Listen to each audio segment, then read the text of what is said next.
Hello guys, अभी हमने बात की थी डिफरेंट डिफरेंट मैरिज की। अब हम लास्ट हमारा टॉपिक है जो सिर्फ शिया और शिया में ही वैलिड होता है, सुन्नी में जिसकी वैलिडिटी नहीं है जिस मैरिज की, वो है मोटा मैरिज। तो मोटा मैरिज जनरली एक टेम्परेरी टाइप की मैरिज होती है जो सिर्फ और सिर्फ शिया मुस्लिम में होती है, सुन्नी इसको रिकग्नाइज नहीं करता। तो मोटा क्या होती है, एक प्रकार की टेम्परेरी मैरिज है, यानी कि एक जो भी दो पर्सन है आपस रिलेशनशिप में आ रहे हैं, एक प्रकार से वो पक्का नहीं है, एक टेम्परेरी टाइप का है। और ये मोटा का जनरली मीनिंग क्या होता है, एन्जॉयमेंट और यूज़, यानी कि एक मनोरंजन के लिए और सिंपल यूज़ करना। मतलब ये जो म्यूटा टाइप की मैरिज थी वो क्या थी, एक जस्ट फॉर ए प्लीजर, यानी कि एक मनोरंजन के लिए हुआ करती थी कि कुछ टाइम तक आपस में हस्बैंड आप मतलब कि कुछ टाइम तक मेल और फीमेल ने अपने साथ एक दूसरे के साथ टाइम स्पेंड किया, उसके बाद चाहे मेल हो चाहे फीमेल हो किसी भी टाइम छोड़ सकते थे एक दूसरे को। तो मोटा मैरिज क्या होती थी जनरली, तो सबसे पहले ये हम बात करेंगे ये मोटा मैरिज रिकॉग्नाइज किस में है। जो मोटा मैरिज है वो इतना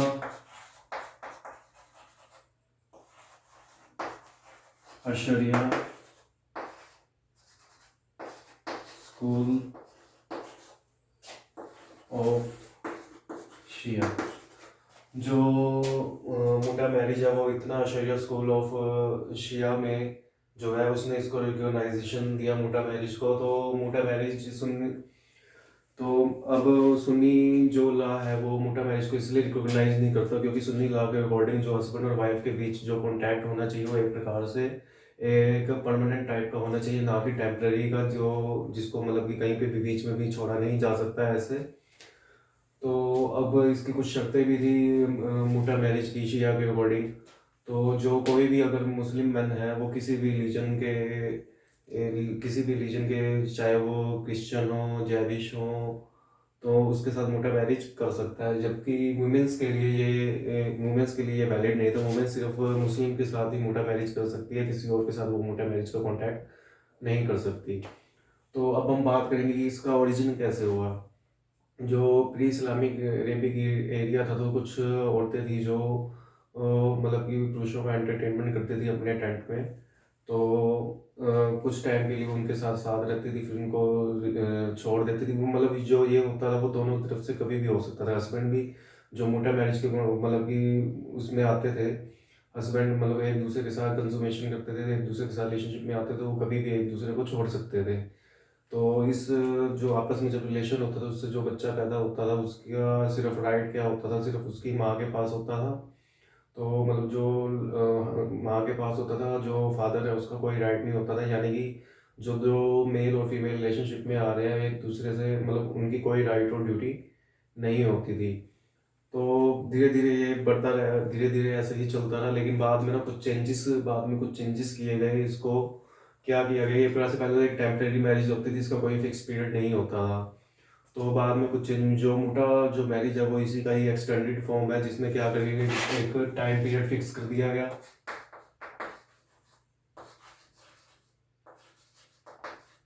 टाइम पीरियड क्या कर दिया गया, फिक्स्ड। तो टाइम पीरियड को जिसको फिक्स कर दिया गया, इसके अलावा इसमें कोई वो नहीं था कि डावर का या सिस्टम जो कुछ भी नहीं था वो इससे पहले।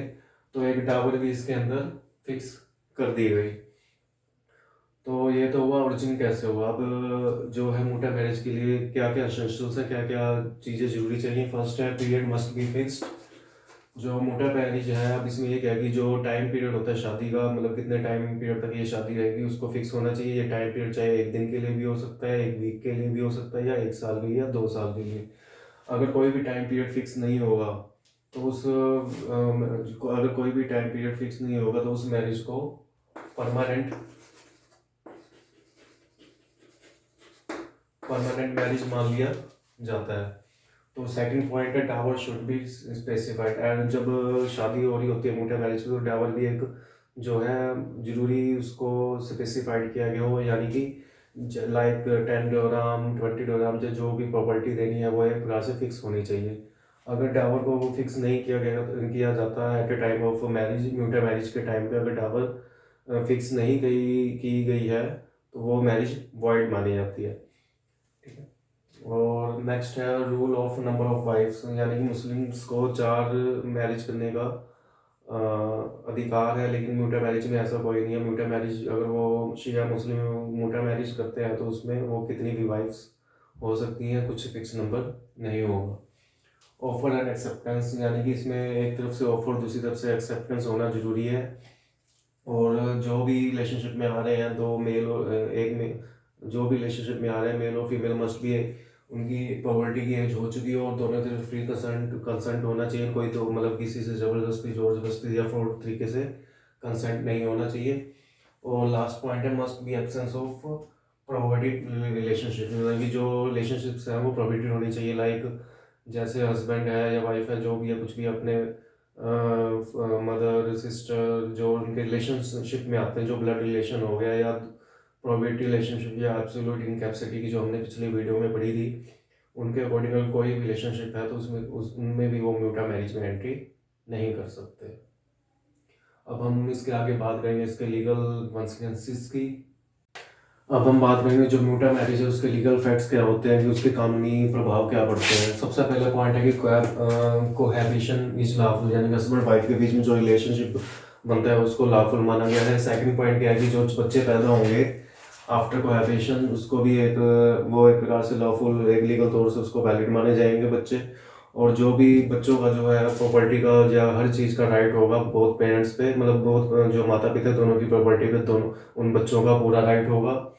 और wife entitled to get full dower if husband leaves the wife before the term, यानी कि मोटा टाइप की मैरिज आपको पता ही है, कॉन्ट्रैक्ट टाइप की मैरिज होती है। मान लो कि अगर 1 साल का कॉन्ट्रैक्ट हुआ है, अगर जो हस्बैंड है उस कॉन्ट्रैक्ट को कंप्लीट होने से पहले ही अगर लीव कर जाता है तो वाइफ है वो फुल डावर के लिए उसको, जो वाइफ है जो एंटाइटल होती है फुल डावर के लिए, मतलब जितनी डावर स्पेसिफाइड की गई हो। ये नहीं है कि हस्बैंड पहले छोड़ के चला गया है तो वो जो शादी के टाइम में डावर फिक्स की गई थी वो उसको काट देगा या कम कर देगा, ऐसा नहीं है अगर हस्बैंड पहले लीव करता है। अगर वाइफ की बात करें, अगर वाइफ पहले छोड़ देती है उस स्पेसिफिक जो एक टर्म फिक्स की गई है शादी की, अगर उससे पहले वो छोड़ देती है हस्बैंड को, तो हस्बैंड जो है जितना पीरियड उसने कम दिया है अपने हस्बैंड को वाइफ ने, तो उसके अकॉर्डिंग वो अमाउंट डिडक्ट कर सकता है डावर की।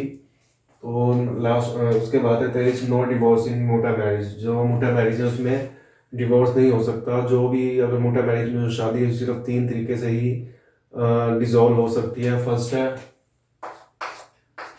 Bye death of any party,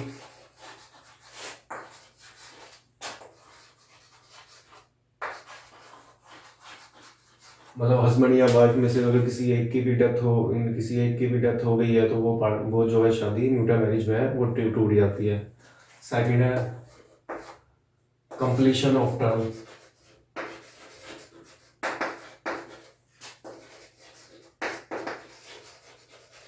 मतलब कि जो फिक्स की गई है टर्म कंप्लीशन के लिए, मतलब कि चाहे 1 साल हो चाहे 2 साल हो या 3 साल हो, अगर वो कंप्लीट हो जाती है तो वो म्यूटा मैरिज क्या हो जाती है, वहाँ पे डिसॉल्व हो जाता है। और तीसरा है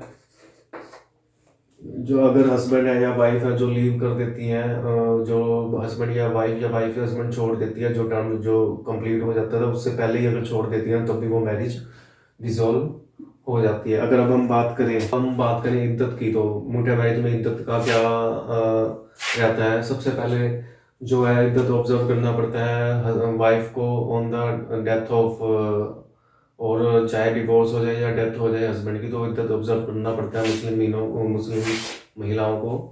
तो इद्दत में क्या होता है कि अगर दोनों हस्बैंड और वाइफ के बीच में जो मोटा मैरिज है उसके अंदर अगर कंजुमेशन हुआ है, अगर शारीरिक संबंध बने हैं या नहीं बने, अगर हम सबसे पहले बात करेंगे अगर शारीरिक संबंध नहीं बने मोटा मैरिज में हस्बैंड और वाइफ के बीच में, तो जो लेडीज है उसको इद्दत ऑब्जर्व करने की जरूरत नहीं होती। अगर अगर वो डेथ से अगर डिसॉल्व होती है मैरिज, तो जो औरत है या वुमेन है उसको 4 महीने और 10 दिन के लिए इद्दत ऑब्जर्व करना पड़ता है। तो ये था म्यूटा मैरिज में। इसके बाद हम डिस्कस करेंगे मुस्लिम्स लॉ के डिफरेंट टॉपिक, डावर तलाक वगैरह। तो ऐसी ही नॉलेज के लिए मेरा चैनल सब्सक्राइब करें और बेल आइकन प्रेस करें जिसका नाम है लॉ विद ललित।